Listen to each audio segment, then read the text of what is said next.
Welcome to the unofficial abridged audio recording of the Book of Mormon. The Book of Mormon is a record of ancient people and is full of really cool and inspiring stories. Go to mormon.org if you want a free copy of this epic and true record. But until then, enjoy the Book of Mormon stories here on YouTube. Again, we're with Lehi's family in the desert. But one morning, Lehi told the family, "Behold, I have dreamed a dream." Or in other words, I've seen a vision.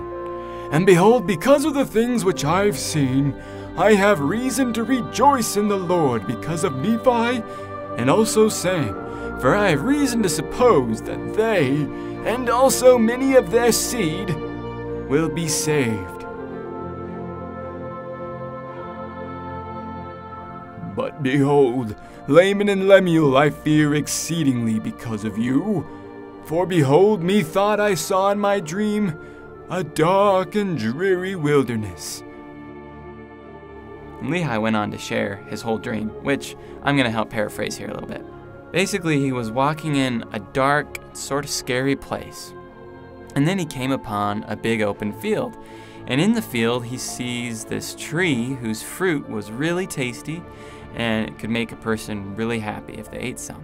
Kind of like donuts or strawberries or whatever you like to eat that makes you feel good. But this is times, I don't know, 1,000,000 of that. Lehi walked up to it and he took a bite and he really liked it. It was most sweet, above all that I had ever before tasted. Yea, and I beheld that the fruit thereof was white, to exceed all the whiteness that I had ever seen. It was so good. And he did what you should do when you find something really great. He wanted to share it with his family. So he looked around to see if they were hanging out anywhere nearby. He saw a river and a kind of a canyon area that was near. And at the river's head, I beheld your mother Sariah, and Sam, and Nephi, and they stood as if they knew not whither they should go. So Lehi sees some of his family, and they're looking sort of clueless. Lehi waved them over to where he was standing, and pointed at the tasty fruit, and offered them to eat some. Yummy! But where were the other brothers? Were Laman and Lemuel? And it came to pass that I was desirous that Laman and Lemuel should come and partake of the fruit also. Wherefore I cast mine eyes toward the head of the river, that I perhaps might see them. And it came to pass that I saw them, but they would not come unto me and partake of the fruit. As Lehi was looking over at his sons, he noticed a rod of iron that went by the river and up to the tree he was standing by. There was a straight and narrow path by the rod as well. Think of the rod like a guide rail or something like that you might hold if you're going up some stairs. As he looked longer, he noticed that there were thousands of people coming up the path now, and many of them were holding onto the rod and slowly walking towards the tree with the tasty fruit on it. Sometimes a dark mist would rise up, though, and occasionally some of the people would let go of the rod and they'd fall away from the path, never to be seen again. He looked on the other side of the river and saw a great and spacious building. It was huge, and it stood as it were in the air, high above the earth. It was filled with people, both old and young, both male and female, and their manner of dress was exceedingly fine. They had nice clothes.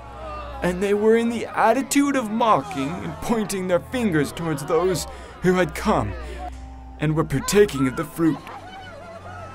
Some of the people that were eating the tasty food were embarrassed because the folks in this big building that didn't seem to have a ground level were just sitting there making fun of them, laughing at them, calling them names, and they also seemed to be having a lot of fun and partying and stuff like that. So some of these people that were eating the tasty food felt embarrassed, and they left the tree and they fell away into darkness.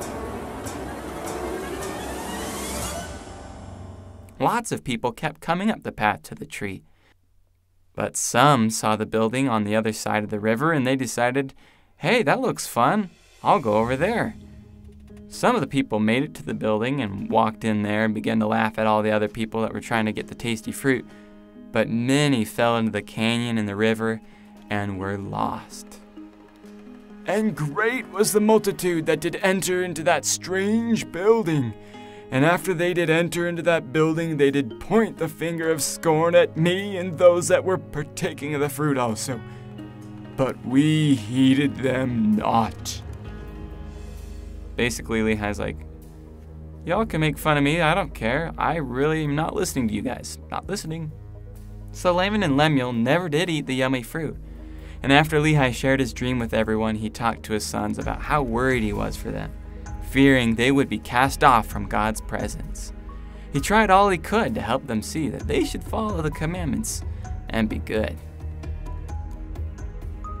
This audio recording is not an official publication of The Church of Jesus Christ of Latter-day Saints, aka the Mormons. The reading and opinions expressed on these recordings are not endorsed or probably not even recognized by the church.